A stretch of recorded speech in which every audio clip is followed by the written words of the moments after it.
gente, estamos de volta agora com a lição 4, o início da perseguição.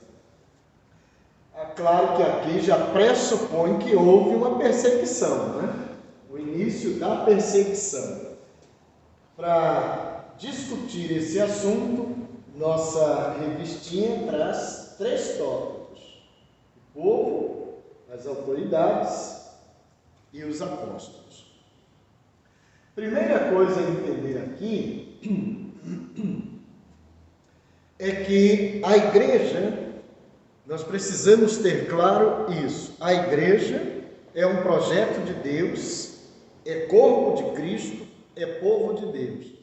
Então nós estamos falando de algo que se opõe frontalmente a Satanás, ao reino das trevas. Se opõe frontalmente. Por que estou enfatizando isso? Porque se a igreja se opõe frontalmente a Satanás, logo já é de se esperar que ela sofra perseguição. Ponto pacífico. Ela vai sofrer perseguição, ela sofre perseguição já naquele momento, no primeiro século. E por que isso vai ser importante de ser considerado? Quando Lucas registra esse episódio no seu texto, no seu livro, ele não o faz por acaso, mas é justamente para que possamos perceber que viver uma vida de obediência a Cristo, viver uma vida em cumprimento à vontade de Cristo, se identificar com Cristo, tem um preço. E o preço é pago a partir dessas experiências.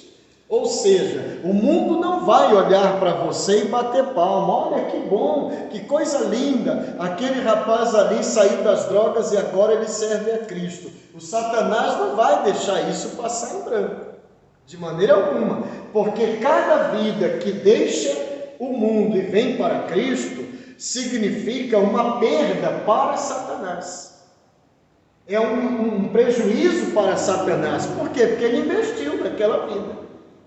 Ele investiu para que ele se tornasse um drogado, ele investiu para que ele se tornasse um marginal, ele investiu para que ele se tornasse uma pessoa destruída, ele investiu para que ele se tornasse uma pessoa sem perspectiva, uma pessoa infeliz. Houve um investimento do Satanás. E agora essa pessoa larga tudo e vem para Cristo. Ele não vai olhar isso e ficar simplesmente de braços cruzados. Ele não vai ver a igreja se manifestando no mundo com a mensagem de salvação, levando luz para as trevas. O inimigo não vai olhar isso passivamente. Ele vai agir frontalmente, que é justamente para deter essa ação da igreja. E é o que vai acontecer aqui, Lucas vai mostrar, porque no fundo, o que nós temos aqui são 2 poderes que estão em conflito, em confronto. É o poder de Deus de um lado e o poder de Satanás do outro. O poder da luz de um lado e o poder das trevas do outro. E todos estão lutando por nossas almas. Porque todos têm interesse em nossas almas. E claro, nós temos que ter, no bom senso, nós temos que ter interesse pela luz. Nós temos que ter o interesse pelo reino de Deus. E quando nós optamos pelo reino de Deus, indiretamente, nós declaramos guerra contra o reino das trevas. E é o que está acontecendo aqui. Então, o que nós temos? Nessas perseguições, os apóstolos vão ser perseguidos, mas nós vamos ter também, nessa perseguição, nós vamos ter um diácono, que vai ser perseguido, que é o Estevão, por exemplo. Não é um apóstolo, é um diácono, mas ele vai ser perseguido. Os apóstolos vão ser colocados na prisão. Tudo isso nós temos que entender que faz parte do processo da caminhada. E isso começa a se desencadear por causa da pregação. uma pregação que não está presa, uma pregação que não está engessada, mas é uma pregação livre, onde os apóstolos vão pregar a verdade, eles vão anunciar o Cristo ressurreto, eles vão anunciar o pecado, vão anunciar a salvação, vão anunciar que a única maneira de o homem se livrar do pecado é pelo arrependimento, é pela confissão e a entrega a Jesus Cristo. E isso vai mexer com muitos interesses, vai mexer com o brilho de muita gente. Então nós vamos aí por partes, tá? Primeira coisa aqui, o povo. Dentro dessa perseguição, vamos levar em conta o povo. Primeiro, um povo carente. A mensagem de Cristo, pelo relato dos evangelhos, de maneira geral, e nós podemos nos ater também ao evangelho de Lucas, considerando que é ele o autor de Atos dos Apóstolos. No próprio Evangelho, Lucas vai mostrar que Jesus se volta para as pessoas carentes. E aqui os apóstolos vão fazer a mesma coisa. Por quê? Eles vão ter naquela plateia, vão ter no meio daquela multidão, pessoas que representam muito bem aquela sociedade. Eles vão ter pessoas coxas, eles vão ter pessoas paralíticas, eles vão ter pessoas possuídas por espíritos malignos. São situações que alguém poderia dizer assim, mas são fatos isolados. Mas não se trata disso, se trata de representatividade. Essas pessoas com esses problemas, elas representam uma sociedade. Isso nos faz entender que aquela sociedade tinha problemas, aquela sociedade tinha carências. E essas pessoas que visivelmente são carentes, são justamente elas que chegam até os apóstolos, e é justamente para elas que eles vão dedicar a atenção deles, assim como Jesus fez também. Então, você tem aí um povo carente, um povo que sofre, um povo que padece, um povo que tem necessidades. Isso é até curioso quando a gente traz essa observação ainda que está aí na sua revistinha, porque um dos milagres mais extraordinários vai acontecer quando a pessoa carece de saúde, carece de uma restauração física, e ela está a esmolar na frente do templo, na frente de uma porta chamada Formosa. E não é à toa que tem esse nome, porque ela era realmente muito bonita, com os seus enfeites, com os metais, com que foi construída, era belíssima. Então, por isso, até recebe a alcunha de Formosa.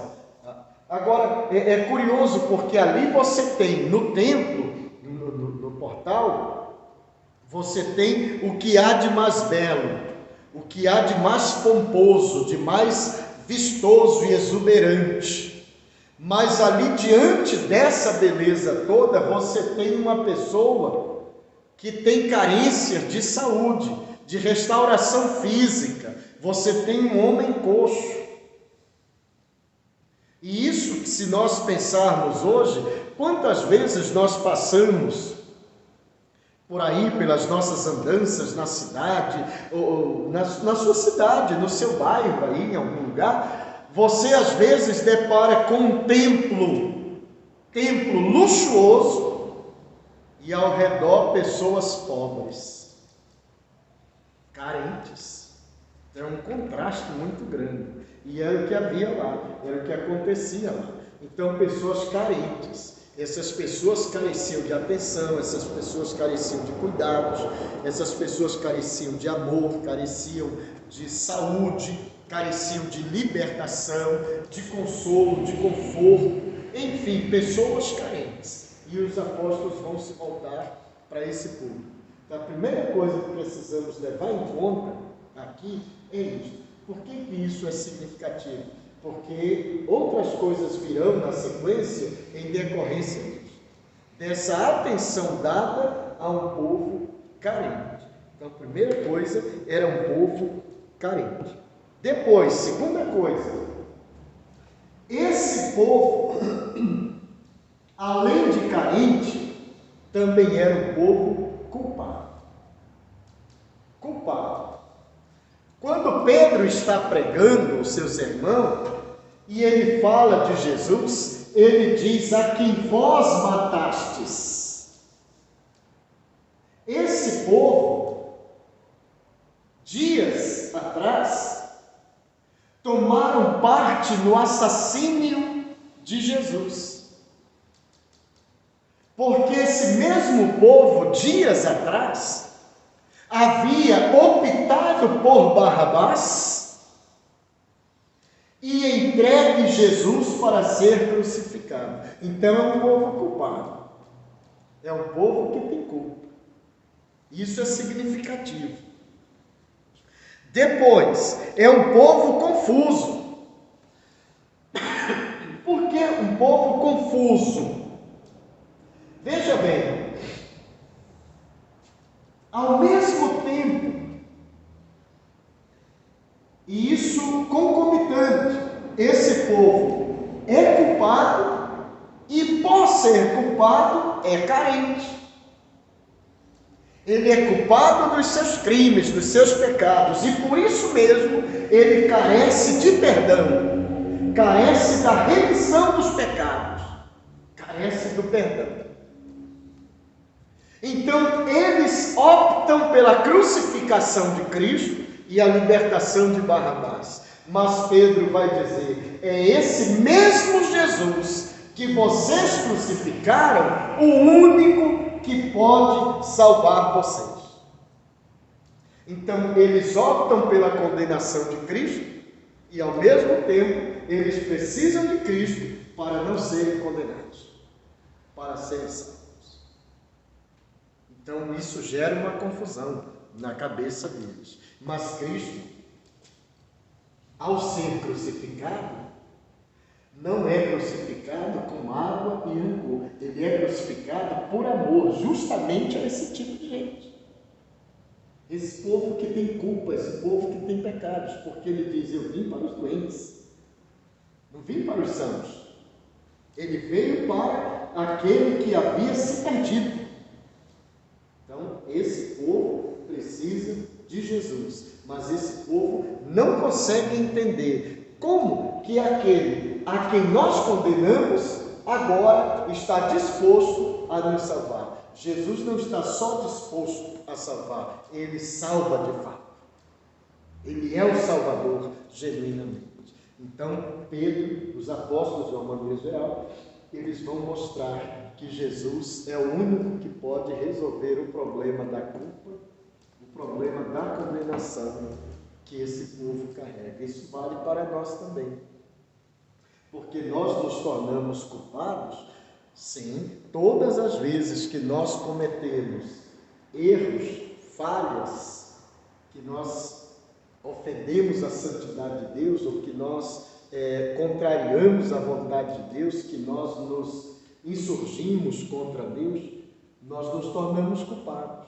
Todas as vezes. É como pegar a Escritura e dizer para Deus: eu não preciso mais disso. Me viro. Nós nos tornamos culpados. Mas mesmo assim, Ele está sempre pronto a nos perdoar, a nos livrar da culpa e nos dar o céu como herança, nos dar uma nova chance. Isso todas as vezes. Então, esse povo era culpado, mas ao mesmo tempo, aquele Cristo, aquele Jesus a quem eles crucificaram, condenaram à morte, é o único que pode salvá-los, é o único que pode absolvê-los. E Pedro, na sua pregação, vai chamá-los a esse compromisso: arrependei-vos, pois. Ou seja, tem uma maneira de resolver o problema da culpa. Qual é? Arrependimento. Arrependimento. É preciso que a pessoa seja honesta consigo mesma. Fiz isto, aquilo e aquilo outro, que são erradas, são coisas erradas. coisas que contrariam Deus ou coisas reprovadas por Deus. A pessoa tem que ser honesta consigo mesma e reconhecer isto e dizer para Deus: eu me arrependo disto, Senhor. Eu abro mão disto, não quero mais isto. Só isso. Porque Ele está sempre pronto a perdoar, sempre pronto a receber essa pessoa, sempre, todas as vezes. Então, é justamente para esse tipo de gente que a morte de Jesus faz sentido, justamente aí. Depois, por que isso aqui é significativo? Por causa disso. As autoridades aqui são principalmente as autoridades judaicas. Aqui nós temos os sacerdotes, tanto fariseus quanto os saduceus. Esses líderes vão desencadear uma perseguição aos apóstolos ou à igreja, justamente por causa desse povo, por ciúme, talvez até por insegurança. Essas autoridades aqui se colocam num patamar acima do povo. Os apóstolos, porque aprenderam com Jesus, se colocam no nível do povo. Esses, por se colocarem no nível do povo, têm melhor acesso ao povo, compreendem melhor a dor do povo, compreendem melhor o sofrimento do povo, as suas necessidades, as suas angústias. Esses, por se colocarem acima, compreendem menos as necessidades do povo, suas dores, suas angústias. Logo, esse povo tende a se aproximar mais dos apóstolos e menos das autoridades judaicas. Tem a tendência de acatar mais a mensagem dos apóstolos do que a mensagem das autoridades judaicas. Isso desperta ciúme, isso desperta insegurança, isso gera neles uma raiva, quiçá um ódio dos apóstolos. Isso fará desencadear uma perseguição, não só contra os apóstolos, mas contra aqueles primeiros crentes ou aquela igreja que está surgindo. Nós temos aqui, com os apóstolos, em contato com esse povo, a solução de problemas, ou seja, ele está doente, pela mensagem e oração dos apóstolos, esse povo é curado. E o que essas autoridades faziam com relação a isso? Nada. A única coisa que eles diziam é que, se essa pessoa estava doente, é porque pecou. Só isso. Mas esses vinham com uma mensagem que dizia que Jesus Cristo podia curar, se ela cresce. Eu creio, então pronto, você está curada. Acabou o problema. E a cura não representava pura e simplesmente a cura física, mas representava uma restauração da vida. A cura não só da saúde física, a restauração da saúde física, mas representava a cura da alma. Essa pessoa passava a viver uma novidade de vida, porque a partir daquela experiência, ela cria em Cristo e seguia os passos de Jesus, ou seja, passava a permanecer na doutrina dos apóstolos. Isso é muito importante, e isso aqui vai gerar toda essa ciumeira danada que vai fazer com que eles se levantem contra os apóstolos a ponto de, inclusive, levar à morte, como no caso de Estevão. Você vai ter mais adiante também o caso de Tiago. E depois, por fim, no decorrer da história, todos os apóstolos vão ter um fim trágico, exceto João, o apóstolo, porque ele é o único que vai morrer de velhice, não é? Todos os outros serão assassinados. Então, deixa isso para um outro momento, tá? Mas aí você tem porque essas autoridades ficam com tanto ciúme dos apóstolos, porque aquilo que os apóstolos trazem como mensagem de Deus e como ação de Deus, eles trazem para o povo. O povo é que recebe essa graça, o povo é que recebe o dom da salvação, o povo é que recebe o dom da libertação, o dom da cura, enfim, a graça de Deus. Os apóstolos são os enviados e esse povo é quem recebe esta graça. E essas mesmas autoridades na pregação de Pedro, ele vai dizer: vocês mataram o Messias, vocês mataram aquele que vocês tanto esperavam. Ele veio e vocês mataram. E vocês mataram, não foi qualquer um não, foi o Filho de Deus. Então essas autoridades não eram poupadas pelos apóstolos. Quando os apóstolos diziam para o povo: vocês são culpados por matar um inocente, os mesmos apóstolos também diziam isso para os líderes judaicos: vocês são culpados sim, vocês não são inocentes, vocês têm culpa, vocês mataram um injusto, mataram um inocente. Eles que se colocavam acima de tudo e de todos e se consideravam a perfeição, agora ouvem esses apóstolos dizendo que eles são culpados e culpados de assassinato. É claro que isso vai deixá-los muito enfurecidos, muito indignados. Mas a mensagem dos apóstolos, ela é livre. Ela não está presa, não. O único compromisso deles é com a verdade de Deus. E eles estão pregando a verdade com a autoridade que o Espírito Santo deu a eles. Naquele dia do Pentecoste, ao ser derramado o poder do Espírito Santo, ao se manifestar o Espírito Santo, esses apóstolos receberam essa graça de pregar a verdade com autoridade e com conhecimento. E eles fazem isto até mesmo afrontando essas autoridades hipócritas como eram os fariseus e os saduceus. Ressentidos, essas autoridades também estão ressentidas. Mas estão ressentidas por quê? Porque não há neles o mesmo poder que há nos apóstolos. Esses homens operam cura e libertação. Esses homens têm uma mensagem contundente. Esses homens conseguem levar a esse povo que é culpado e é sofrido, conseguem levar alento, conseguem levar perdão, conseguem levar salvação. Eles não conseguem. Estão ressentidos. Eles são apontados como hipócritas. Eles estão ressentidos. Estão aborrecidos. Esses homens estão falando de um Jesus que morreu e ressuscitou. Isso gera uma contenda interna nesse grupo de autoridades. Porque você tem os fariseus de um lado, que acreditam na ressurreição, e você tem os saduceus de outro lado, que não acreditam na ressurreição.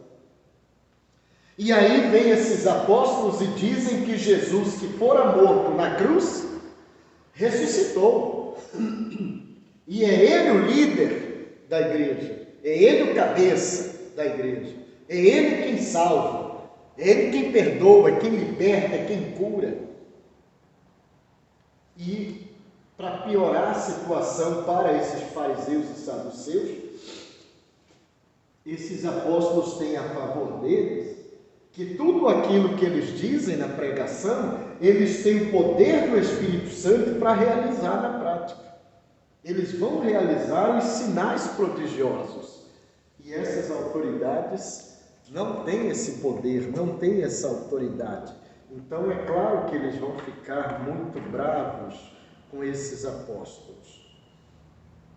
Ao mesmo tempo, essas autoridades, você tem aí na sua folhinha, na sua revista, ficam admiradas com esses apóstolos. Por quê? Eles prendem Pedro e João, que são analfabetos de pai, mãe e parteira.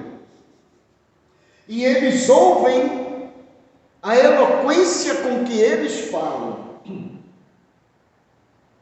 e o conhecimento com que eles falam e a maneira com que eles falam.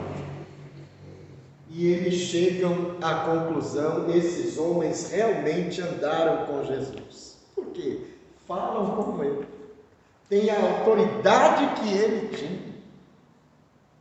Eles realizam os sinais que ele realizou. Estão admirados, como pode isso? Ou seja, há coisas que você pode negar, mas essas não dá para negar. Porque são fatos incontestes, eles estão falando com uma sabedoria que não é própria deles. Eles estão operando sinais, prodígios e maravilhas que não é própria deles. E aí? E tem que reconhecer que tem algo de sobrenatural aí. Então é claro que isso vai deixá-los enfurecidos e de alguma forma eles vão tentar calar, tentar parar esse avanço que os apóstolos estão tendo, que a igreja está tendo. Ao mesmo tempo, essas autoridades se tornam ameaçadoras.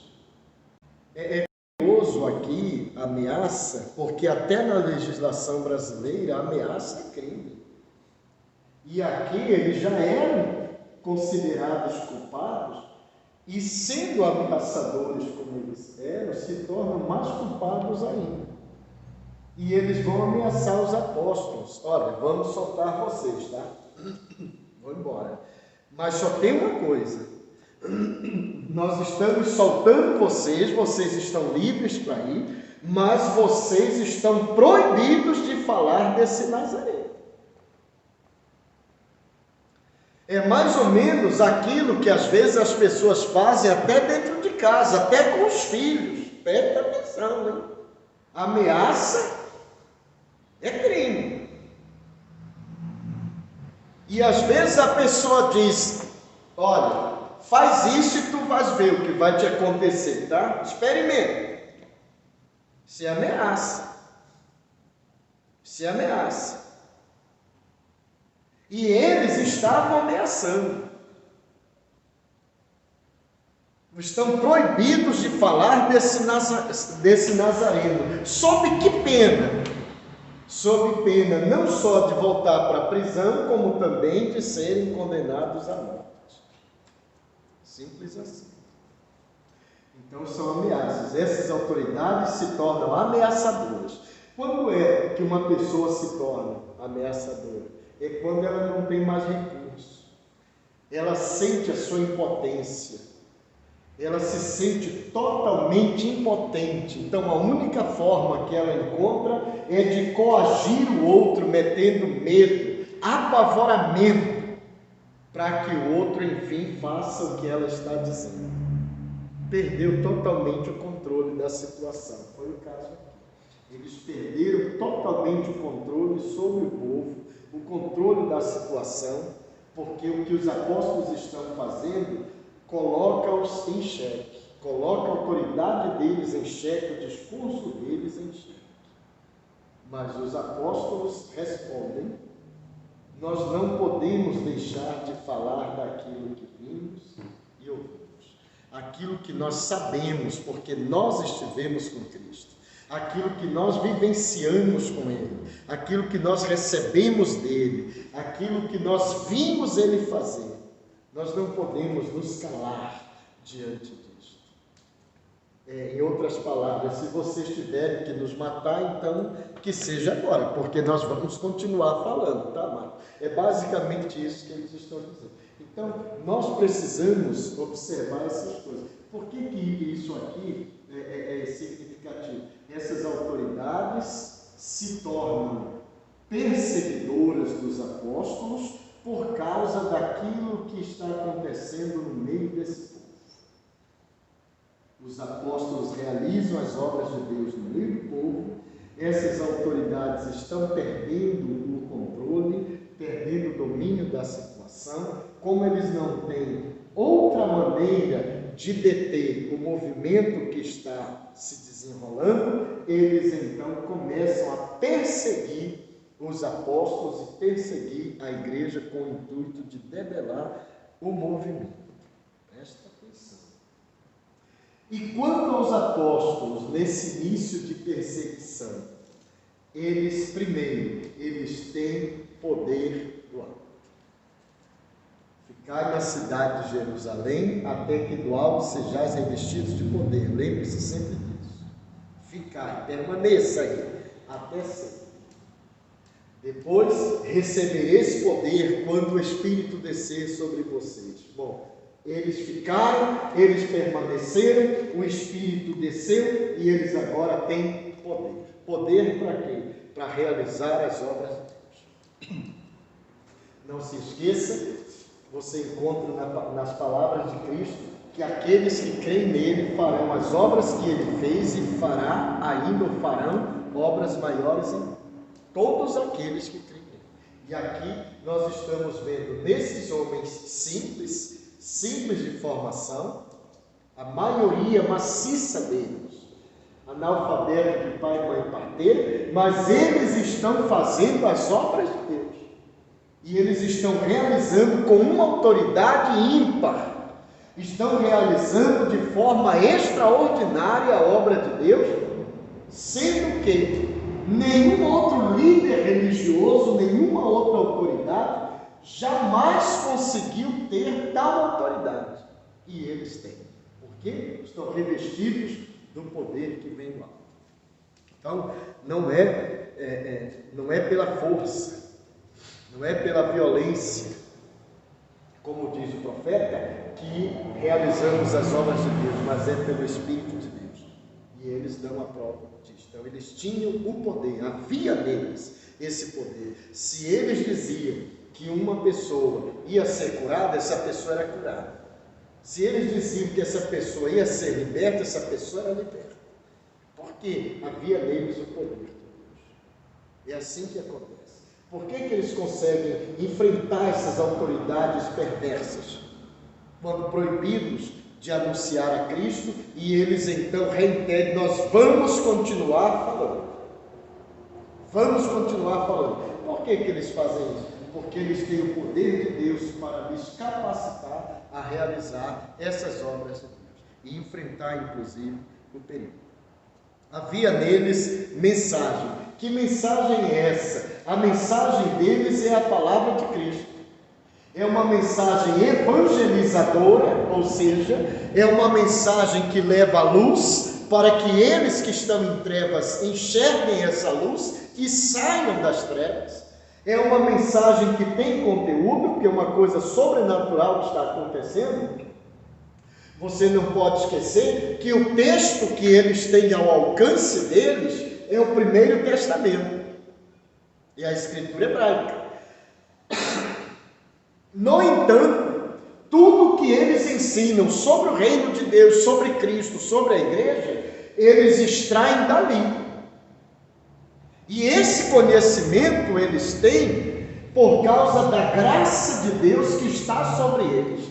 E eles conseguem compreender coisas a respeito do Messias e a respeito do reino que o Messias veio implantar, que nenhuma dessas outras autoridades, com todo o conhecimento que tinha e preparo intelectual, jamais conseguiu alcançar.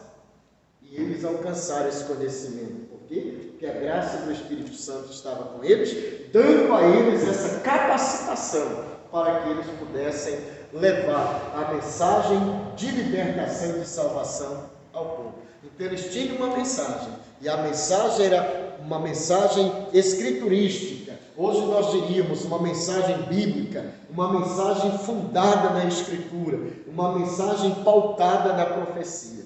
Isso é fantástico, isso é extraordinário. Depois, havia fruto em cada apóstolo. O que quer dizer isso? Ao contrário dessas autoridades, que tinham apenas o discurso perfeito, eles tinham um discurso perfeito e uma ação que se coadunava com esse discurso, que se identificava com aquilo que eles falavam. A conduta deles, a ação deles estava de acordo, em harmonia, afinada com o discurso que eles tinham. Não esqueça que Jesus chamou essas autoridades de casas caiadas. O que é isso? Casa caiada é aquele mortuário. Você vai no cemitério, principalmente cemitérios mais antigos, tem lá aqueles túmulos bem construídos, alguns até são de mármore, coisa linda, mármore, alguns tem umas estátuas, anjos, umas coisas belíssimas, mas o que é que tem dentro? Cadáver.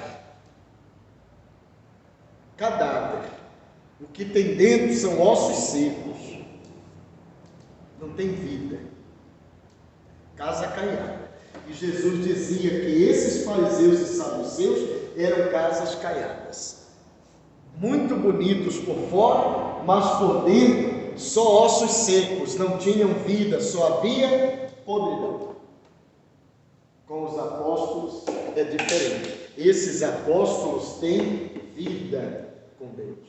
Aquilo que eles diziam na mensagem deles, o povo via na ação deles, na vida deles. E isso faz diferença. Eles produziam fruto. Por isso que toda mensagem que eles anunciavam, diferente destes, dava resultado.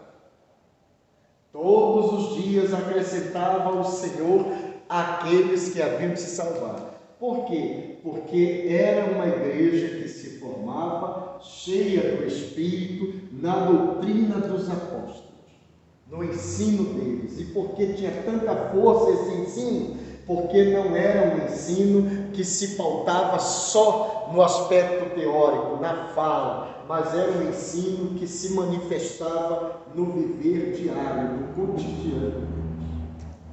Diferente desses senhores aqui. Diferente dessas autoridades.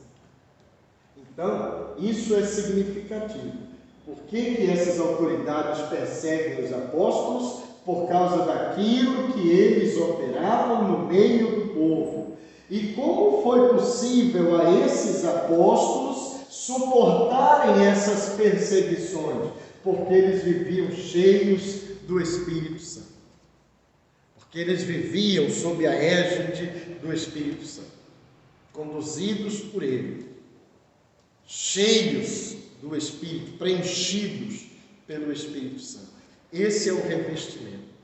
Nós precisamos disso. Nós precisamos, a igreja do século XXI, precisa entender que perseguição necessariamente não significa presença de pecado. Às vezes até pode ser, tá?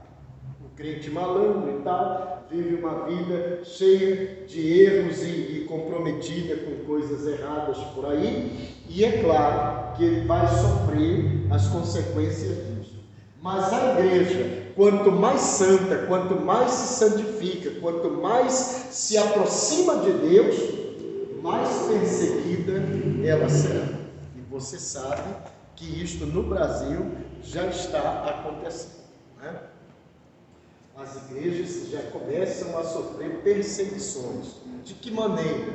As perseguições elas vêm hoje de uma forma mais moderna, mais discreta. Às vezes ela vem através de leis que tolhem a liberdade da igreja. Às vezes ela vem assim. Às vezes é uma situação que envolve um crente, ou às vezes envolve um pastor, mas as autoridades entendem que toda a igreja é culpada, e não só toda aquela igreja, mas toda e qualquer igreja é culpada. É uma perseguição, quando na verdade se trata de um fato isolado, de uma pessoa que fez uma besteira, e que não necessariamente aquela igreja fez a besteira, e que não necessariamente todas as igrejas fizeram aquela besteira. Mas logo a imprensa cai em cima, aí vem as autoridades e vem todo o mundo. Mas deixa isso quieto por enquanto. Você, como crente, precisa entender que os problemas vêm, que as provações vêm. E quanto mais você se aproximar de Deus, mais você será alvo de perseguição. Por quê? Porque o Satanás não fica satisfeito em ver você se aproximando de Deus. Então é claro que você será um alvo cada vez maior. Mas como suportar isso ao invés de ficar se maldizendo? Porque hoje existe isso também, com muita frequência entre os crentes. Acontece um problema qualquer que desagrada ao crente, ao invés de ele buscar a Deus para entender o processo e ter força, unção, graça para superar aquilo ali, ele vai reclamar para Deus. E vai dizer: Deus, eu reivindico. Reivindica o que, amado? O que é que Deus tem que antes de estar com Ele era ter? Porque para reivindicar, tu só podes fazê-lo se o objeto da tua reivindicação for primeiramente tua, antes de ser do outro. Para poder justificar: o outro tirou de mim, é meu. Não. Tudo que tu tens é de Deus, a vida inclusive que tu tens é de Deus. Tudo que tu tens é de Deus. Não existe nada que tu possas legalmente exigir de Deus. Nada. Máximo pedir que pela misericórdia Ele te conceda. E Ele concedeu a graça aos apóstolos para dar a eles a habilidade e a condição de enfrentar as lutas e as perseguições. Precisamos, na verdade, dessa mesma graça, desse revestimento, que de fato já foi dada. Mas o fato de ter sido dada não quer dizer que ela tenha sido aceita, tenha sido recebida. Deus te deu, mas se tu não aceitares, tu não vais usufruir dela. Então, aceita, para que tu possas ter a graça necessária para enfrentar os reveses que a vida te impõe no dia a dia. Fazer a obra de Deus, essa é a nossa missão como crentes em Cristo. E para realizá-la precisamos do poder do alto. E para termos esse poder do alto, nós temos que aprender a permanecer. Porque só quem permanece recebe e usufrui. Então que Deus nos abençoe, que Deus nos conceda graça. Não esqueça de ler a lição no decorrer da semana, verifique todos os versículos, para que você possa entender o livro, acompanhar a leitura do livro, e até o próximo encontro, se Deus quiser.